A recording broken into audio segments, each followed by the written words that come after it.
Oi, gente, hoje eu estou aqui para conversar com vocês sobre o episódio 4 e 5 de Pretty Little Liars: The Original Sin.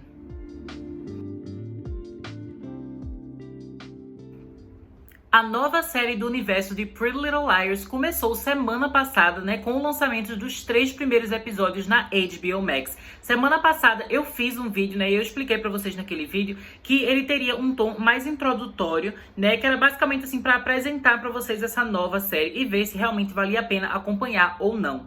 Mas agora, se você já tá assistindo esse vídeo, provavelmente quer dizer que você decidiu acompanhar a série, Eu com certeza quero acompanhar a série, eu achei maravilhosa, Quero inclusive que tenha várias temporadas e tô muito ansioso pra falar, desses novos episódios com vocês, mas eu só queria, avisar mais ou menos como vai ser o formato desse vídeo, que ele vai ser um pouco diferente em relação ao formato do vídeo anterior. Dessa vez, eu vou falar com vocês sobre cada personagem separadamente, Então primeiro a gente fala Imogen, aí fala tudo sobre ela, e depois Tabby, aí fala tudo sobre a Tabby e por aí vai. Eu vou fazer nesse formato, E infelizmente eu não vou poder colocar nesse vídeo muitas assim, imagens e trechos dos episódios da série, Porque é meio complicado pegar imagens desses episódios da HBO Max, Porque o aplicativo oficial da HBO Max não libera que você tire print, Ou que você grave a tela, nem nada do tipo. E o meu computador tá com problema, Então também não dá pra ficar baixando cena do episódio pra colocar aqui no vídeo, E além disso, a edição ficaria mais complicada e o vídeo ia demorar mais pra sair. Então, pra que fique uma coisa assim, mas assim, no calor do momento, sabe? Eu pretendo fazer sempre meus vídeos de Pretty Little Liars, Parar de assistir o episódio, quando eu terminar, já venho aqui gravar e comentar com vocês. Então vai ser feito esse vídeo, no estilo um pouco mais caseiro, E sem ficar tanta coisa assim na tela, tanta informação, tantos elementos, assim, Tantas mídias. Mas vai ser só realmente pra gente conversar sobre os episódios, E fazer teorias e comentar sobre cada personagem e por aí vai. Mas agora, que eu já expliquei pra vocês como vai ser o formato desses vídeos, vamos lá, finalmente falar sobre cada personagem nesses 2 episódios.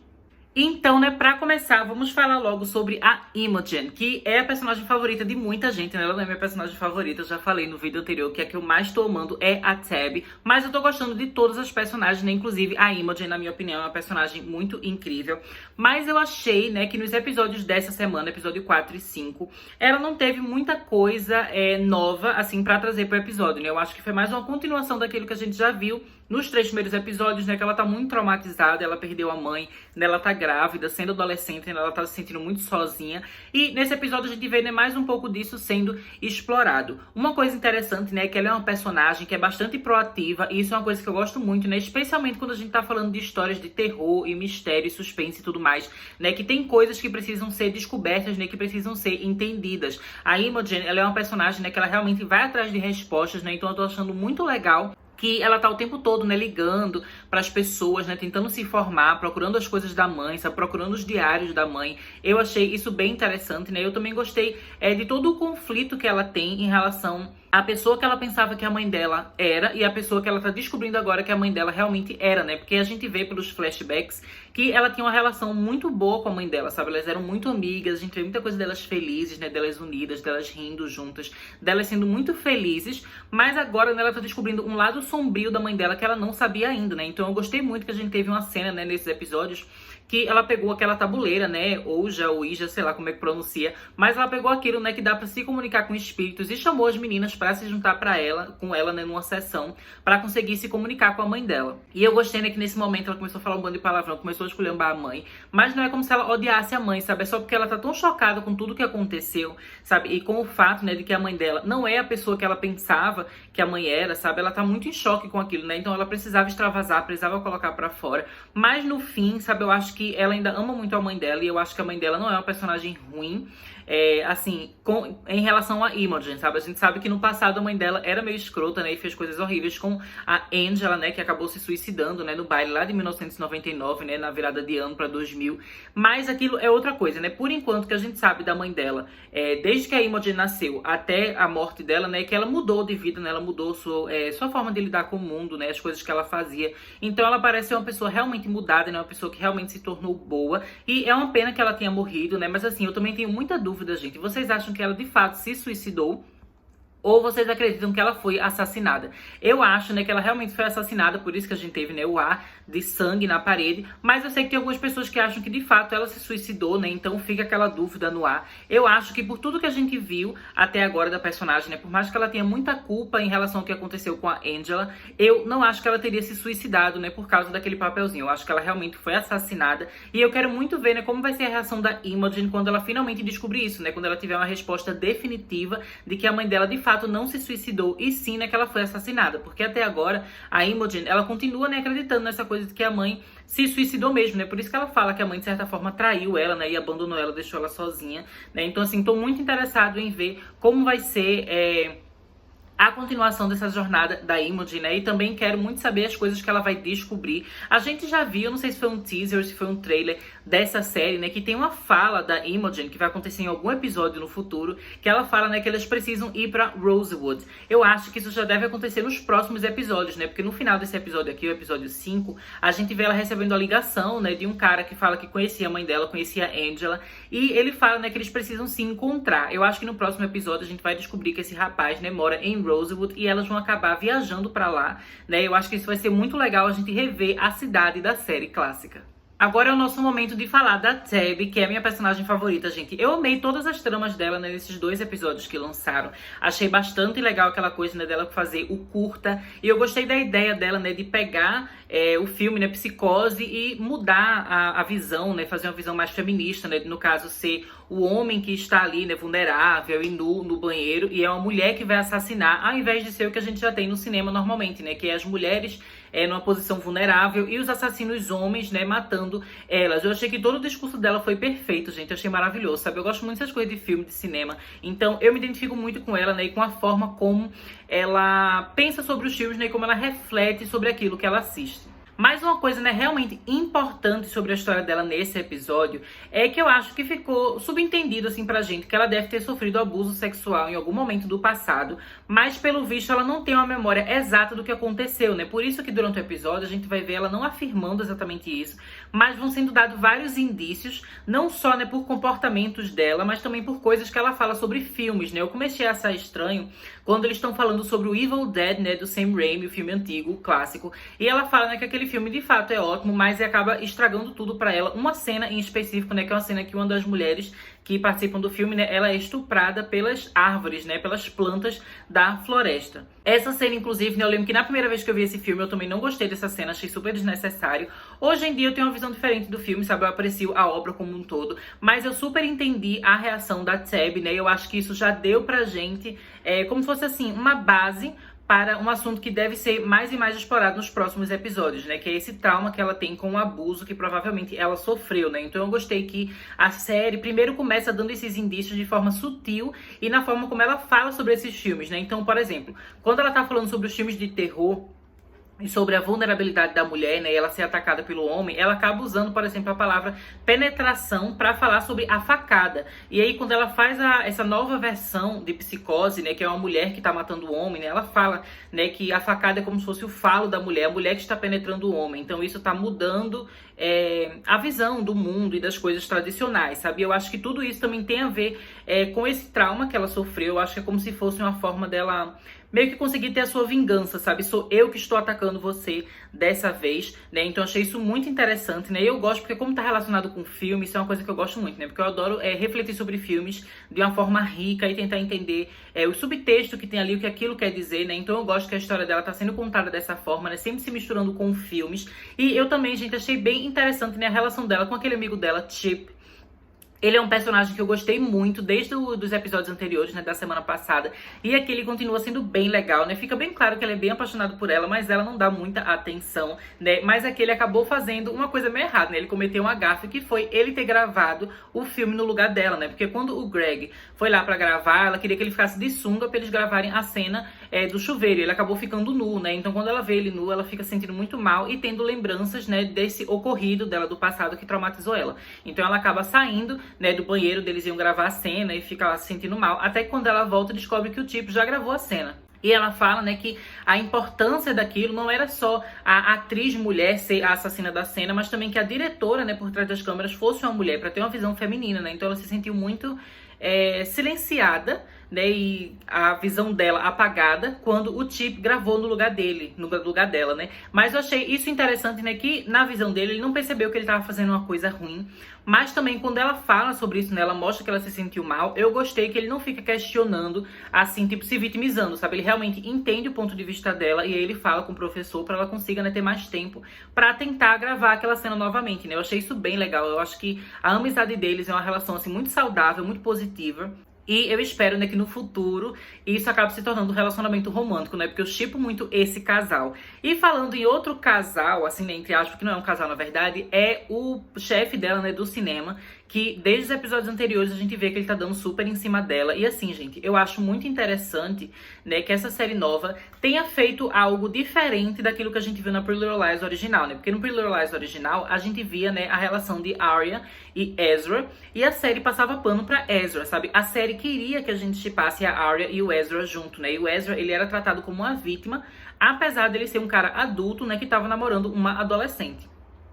Mas aqui nessa série nova, eu gosto, né, que eles gravam todas as cenas de uma forma, né, que o chefe dela do cinema sempre pareça muito creepy, sempre pareça muito bizarro, sabe? Você sente o incômodo, e eu achei que isso é muito inteligente. A série não fala tanto sobre isso, né, porque a gente sabe que a personagem, ela tá num estado de vulnerabilidade que não necessariamente ela vai sair falando, ó, o meu chefe tá me assediando, o meu chefe que é adulto tá dando em cima de mim. Mas não precisa que ela fale, porque o jeito que a série tá sendo gravada, sabe, o jeito que as cenas são dirigidas, já trazem aquela tensão, sabe, aquela coisa mais sombria em relação às atitudes do chefe dela, né, que já fica óbvio que ele tá errado, mesmo que a série não precisa dizer isso em voz alta, né? Eu achei isso muito interessante, principalmente, né, por, como eu falei, ser bastante diferente daquilo que a gente viu com o Ezra na série anterior. E continuando com essa discussão, né, gente, dela com os homens e tudo mais, a gente teve ela atacando aquele rapaz, eu esqueci agora o nome dele, Trevor, lembrei, que é aquele mesmo que a gente tinha visto nos outros episódios, né, que ele tava tentando se aproveitar da Karen quando ela tava bêbada, né, ele tava gravando ela tirando a roupa e aí Imogen apareceu e salvou a Karen. A gente vê aqui, né, mais uma vez ele assediando várias mulheres e sendo escroto, e eu acho, né, que provavelmente ele é o que mais tem a ver com o que aconteceu no passado da Tab. Eu acho que foi ele mesmo que foi responsável, né, porque um dos principais gatilhos foi ver ele e os amigos dele, né? Ela até fala que ele é um dos piores dos meninos ali do time de futebol, né? Então, assim, eu acho que provavelmente, né, foi ele que teve a ver com o que ela sofreu, né? E eu quero muito ver como é que isso vai ser trabalhado nos próximos episódios, né? Aqui a gente já fica sabendo que esse tema será mais desenvolvido, digamos assim, porque no final desse episódio a gente tem ela conversando, né, com a Imogen, e ela começa a falar, né, que acha que aconteceu uma coisa errada com ela, né, uma coisa ruim aconteceu com ela, e a Imogen fala que isso também aconteceu com ela, né? Inclusive eu acho que o pai do bebê, ele abusou da Imogen, né? Porque a gente sabe que ela tá grávida, mas a gente não sabe nada sobre o pai, ela nunca fala sobre o pai. E eu acho que não foi um relacionamento consentido. Eu acho que ela foi abusada, né? Por isso que a gente não viu quem é esse pai ainda. E provavelmente vai ser uma coisa super importante, né? Eu acho que provavelmente não, é confirmado mesmo. O Roberto Aguirre Sacasa, né, que é o produtor da série, ele falou que a revelação de quem é o pai do bebê da Imogen, né, vai ser uma coisa muito importante na série, né? Eu acho que a gente vai ficar muito chocado quando a gente descobrir. E vai mudar muito, assim, o futuro da série, o rumo da série quando a gente descobrir, né? Porque esse personagem, com certeza, vai ser um grande vilão. E então vamos falar da Noah, né, gente? Finalmente, no quarto episódio, ela acaba tirando a tornozeleira dela, né? Mas antes desse momento de felicidade acontecer, é óbvio que a série não podia deixar de trazer muita atenção pra gente, né? Principalmente quando o policial, né, acabou indo lá na casa dela pra ver se tinha alguma droga, se tinha alguma coisa. Ela ficou bem nervosa, né, com medo de que tivesse algo. Especialmente, né, gente, porque nos episódios anteriores já foi estabelecido que não era ela quem estava usando essas drogas, né? Ela acabou colocando a culpa nela pra salvar a mãe, né? Então a mãe não quis dizer, né, que realmente era ela que estava consumindo aquelas drogas, né? Mas a Noah não tinha culpa de nada, né? Então ela tá respondendo por esses crimes que na verdade foram da mãe dela. E agora a gente vê que a mãe continua roubando remédios lá do hospital em que ela trabalha, né? Inclusive a Noah encontra um frasco de remédio, né, dentro da bolsa da mãe, mas ela acaba não falando nada pra mãe, né? Só que depois aparece na casa dela, né, e começa a correr atrás dela, né, atacar ela, e acaba chantageando, né, dizendo que é pra ela contar o que a mãe dela tá fazendo. Nisso, né, a Noah acaba ligando pro hospital e ela acaba dizendo, né, que a mãe dela tá roubando o remédio de lá, mas o episódio acaba não desenvolvendo muito esse assunto, né? Eu gostei muito da participação dela, da história dela, né, no 4º episódio, mas eu senti que no 5º episódio isso ficou meio esquecido, eu não sei porquê, né? Eu acho que eles estão esperando pra falar mais sobre a consequência daquela ligação na semana que vem, né? Nos episódios da semana que vem, que eu acho que vão ser o 6º e o 7º. E eu tô muito curioso pra ver como é que isso vai ser, né, gente? Porque a gente não sabe se a mãe dela foi presa, se a mãe dela foi demitida, a gente não sabe se ela e a mãe estão brigadas, porque simplesmente a série não mostrou nada disso. Eu, particularmente, né, eu acho que ela e a mãe devem estar com alguma treta, devem estar com alguma confusão, porque eu senti, né, que na festa de Halloween que teve na casa da Imogen, a Noah parecia ser a Liar mais alterada por bebida, sabe? Eu acho que ela tava mais bêbada do que as outras, eu sei que tava todo mundo se divertindo, mas eu achei que ela tava rindo muito, assim, ela tava mais bobinha, não sei. Talvez ela tivesse bebido além da conta, para conseguir compensar algo que estava acontecendo na casa dela, né? Alguma confusão que esteja acontecendo na casa dela.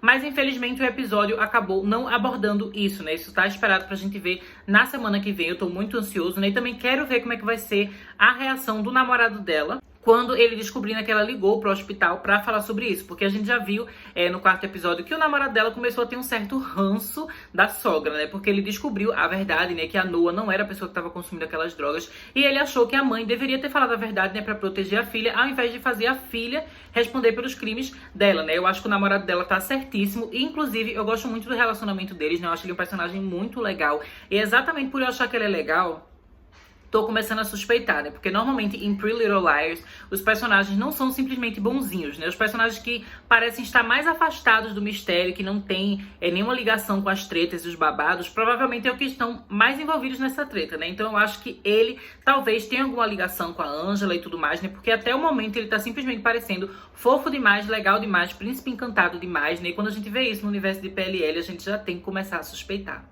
E agora vamos para nossa 4ª liar, que é a Farron. E eu já queria começar aqui, gente, falando uma coisa que não é sobre a história dela, mas é sobre a aparência dela. Eu acho que ela tem muito cara de uma boneca Bratz. Eu não sei se vocês acham isso também, mas toda vez que eu vejo ela, né, principalmente quando ela não tá no balé, quando ela tá de cabelo solto e tudo mais, eu acho que ela tem muito cara de boneca Bratz. E é até interessante, né, porque a Jenna Parrish, que fez a Mona da série clássica de PLL, ela participou do live action de Bratz, né, e agora eu acho que essa atriz, se tiver um live action de Bratz, ela seria perfeita pra fazer um papel, né. Eu achei ela muito maravilhosa, ela tem muito cara de boneca. Mas sobre a personagem em si, né, gente, ela não podia estar mais distante possível de ser uma bonequinha, né? Eu acho que dentre as liars, ela é a mais agressiva. E ela é a que mais se impõe, assim, no sentido de realmente ir discutir, de atacar, sabe, de fazer as coisas. Então, ela começou a suspeitar algo que vários fãs já começaram a suspeitar, né, na semana passada, que era o fato de que a Kelly e a Karen tinham trocado de lugar naquela noite do baile, e quem morreu, na verdade, foi a Kelly, e a pessoa que sobreviveu, na verdade, é a Karen, que tá fingindo ser a Kelly. Eu confesso que eu adoro essas loucuras de gêmeas, né? Principalmente quando a gente já conhece as gêmeas e já estabelece as gêmeas desde o início, né? Diferente de Alex Drake, né? A irmã gêmea da Spencer, que surgiu do nada na série original de PLL, né? Aqui, então, a gente já tem essas gêmeas desde o início, né? Então, acho que essa coisa da troca, né? De uma ter morrido e a outra fingir que é a outra, enfim, eu acho isso muito legal e me lembra muito os livros de Pretty Little Liars, né? Que a gente tem essa troca de gêmeas com a Alison e a Courtney de Laurentiis, né? Então, eu gosto muito dessa trama.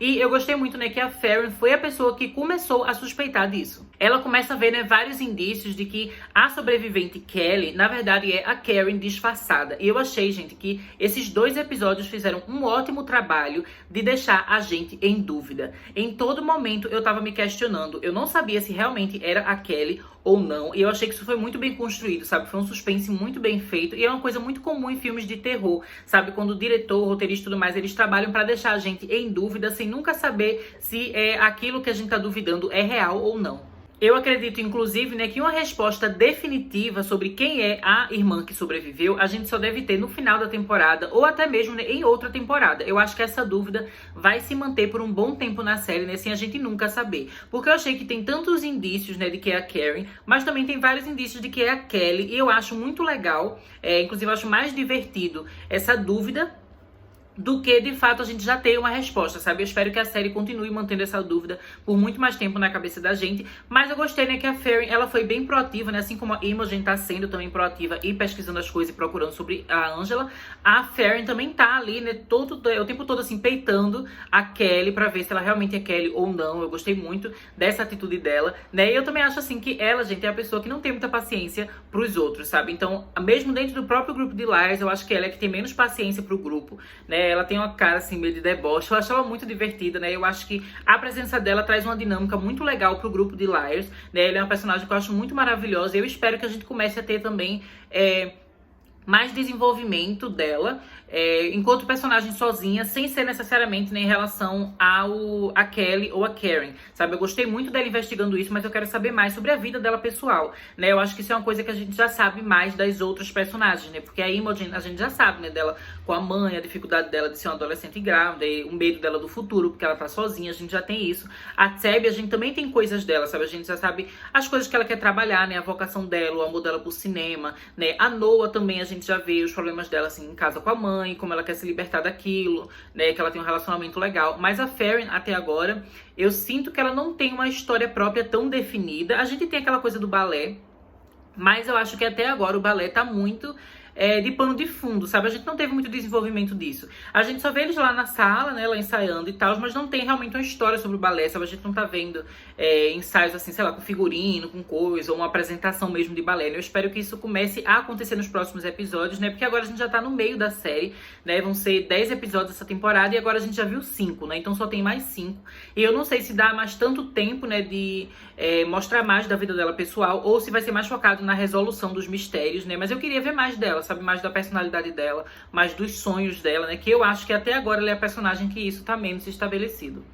Chegou agora o momento, né, da quinta e última Liar de Original Sin, que é a Mouse, e que é a personagem mais misteriosa dentre as Liars, com toda certeza, né? Todas elas têm um segredo, assim, um passado que tem alguma coisa envolvida, mas a Mouse, gente, é outro nível, sabe? A gente já viu no episódio anterior várias vezes ela falando, né, que tem aquela coisa que ela sofreu um trauma de infância, né, que as mães delas são muito traumatizadas com algo que aconteceu, e por isso elas são bastante protetoras, né? Não deixam a Mouse sair, não deixam a Mouse fazer as coisas que ela quer, e de certa forma eu me identifico um pouco com essa personagem, né, e também conheço outros amigos que tinham uma relação assim com a família, né, e também se sentiam bastante presos, então eu achei isso legal, porque é uma coisa bem real que acontece, né, que eu conheço e pessoas que viveram isso e eu vivi de certa forma também, mas no caso dela é um nível ainda pior, né, porque a gente não sabe que trauma foi esse que ela teve na infância, a gente não sabe o que aconteceu, e inclusive, né, o pessoal tá fazendo as teorias de que talvez a Mouse não tenha a idade que a gente acredita que ela tem, né? Que no caso ela seria adolescente, de acordo com o que está estabelecido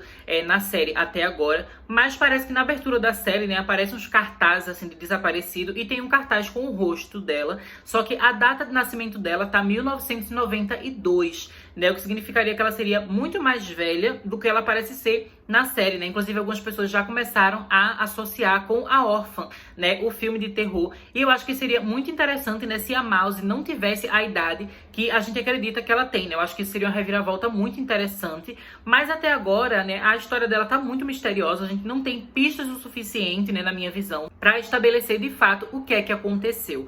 Nos episódios anteriores, a gente também via, né, que ela tava falando com alguma pessoa misteriosa na internet. E nesse episódio a gente viu, né, isso com mais detalhes, ela falando com um homem mais velho e se encontrando com ele. Assim como eu falei, né, que no caso da Kelly e da Karen, o episódio o tempo todo manteve a gente em dúvida, eu achei que eles fizeram a mesma coisa em relação a esse cara mais velho que ela encontrou. Eu senti que tinha momentos no episódio que ele parecia ser um pedófilo, sabe? Um predador sexual ali que estava atrás dela. Mas também havia outros momentos em que ele parecia ser legitimamente, né, o pai dela, que só estava se encontrando com ela, né? Porque como ela tem as duas mães, né? Provavelmente ele é o pai biológico, né? E provavelmente ela cresceu afastada dele, né? Então ela tenta se reencontrar com ele, né? Ela tenta se reconectar com ele pela internet. E foi por isso que eles saíram junto no Halloween. Mas também tem como a gente fazer outra teoria, né? De que na verdade ele seja só uma pessoa bizarra, né? Que tem essa obsessão por pessoas mais novas. Eu achei que o episódio deixou a gente na dúvida, né? Por mais que ela chame ele de pai, né? A cena que a gente vê, ele falando pra ela chamar ela de pai, né? Eu achei que foi uma cena meio esquisita, sabe? O jeito que ele falou. Então você fica... Ele tá dizendo pra ela chamar ele de pai de forma legítima, porque ele de fato é o pai biológico dela, ou ele tá falando isso como se fosse um fetiche, sabe? Eu não sei, eu achei que o episódio deixou essa dúvida no ar. Eu estou mais inclinado a pensar que deve ser o pai dela mesmo, né? Porque eu acho que se for outra coisa assim de um cara mais velho dando em cima, talvez fique muito repetitivo, porque a gente já tem essa trama com a Tebby. Mas repito, né, que eu acho que o episódio deixou a gente na dúvida e não deu uma resposta definitiva. Provavelmente, né, porque isso pode ter algo relacionado com esse trauma da infância da Mouse, né? Então, provavelmente a gente só vai ter respostas definitivas sobre o papel de cada pessoa da família dela quando a gente finalmente descobrir o que foi que aconteceu no passado. Mas, né, enquanto o que aconteceu no passado dela não é esclarecido, eu gostei que aqui a gente já tá tendo novas histórias, né, no presente dela, que são bastante legais e são bastante felizes. Ela tá começando a sair com aquele menino, que eu esqueci o nome dele, gente, mas eu achei maravilhoso esse casal, né? Desde os episódios anteriores eu gostei dele, né? Ele é um personagem, né? E o ator também, homem trans, então é muito legal também pela representatividade, né? Eu shippo muito esse casal e eu tô torcendo muito por eles, né? Eu espero que aquele rapaz não tenha nenhuma relação com A, né? Que não tenha nenhuma relação com o que aconteceu com a Angela, porque eu já sei que eu vou sofrer se esse casal for destruído, né, e ele for um vilão. Mas então, gente, é isso que eu tinha pra conversar com vocês, né, sobre o episódio 4 e 5 de Pretty Little Liars, The Original Sin. Não deixem, né, de comentar aqui todas as teorias de vocês, né, coisas que vocês concordam comigo, né, que vocês pensaram igual, ou que vocês pensaram diferentes, né, ou até teorias que vocês tiveram, ou que vocês viram pela internet, que eu não comentei aqui no vídeo, né. Vamos criar esse laço, assim, essa comunidade de Pretty Little Liars, né, porque eu amava, na época da Pretty Little Liars original, ficar conversando com outros fãs, né. Na época eu não tinha canal ainda, mas eu lembro de participar de diversos fóruns, né, de ser bastante ativo nas redes sociais, conversando com outros fãs, e eu gostaria de voltar a ter esse tipo de experiência com PLL, né, então seria muito legal se você se inscrevesse aqui no canal, né, e não deixasse de acompanhar os vídeos de Pretty Little Liars, pra gente continuar, né, conversando e discutindo sobre essa série maravilhosa, gente. Eu tô amando muito esse reboot, eu acho que das séries que eu gostava, né, que tiveram um retorno, esse aqui com certeza é o melhor retorno, né? Eu sei que, por exemplo, Sex and the City, que eu amava, teve um retorno na HBO Max, né, no formato de And Just Like That, e inclusive eu faço vídeos aqui no canal, né, falando sobre essa série, mas eu achei que Pretty Little Liars foi ainda melhor esse retorno, sabe? A mesma coisa Gossip Girl, que é uma série que eu não faço vídeo aqui no canal, mas que eu assisto, né, assisti a série clássica e tô assistindo também o reboot, acompanhando, e eu achei que aquele reboot não foi tão bom assim, sabe? Eu gostei, mas eu não amei. E esse de PLL eu realmente tô amando, né? Então tô muito ansioso pra falar sobre isso aqui no canal, né? Continuar fazendo vídeos toda semana. Então é isso, né? Não deixe de se inscrever pra não perder os próximos conteúdos. Vou deixar você por aqui. Até mais!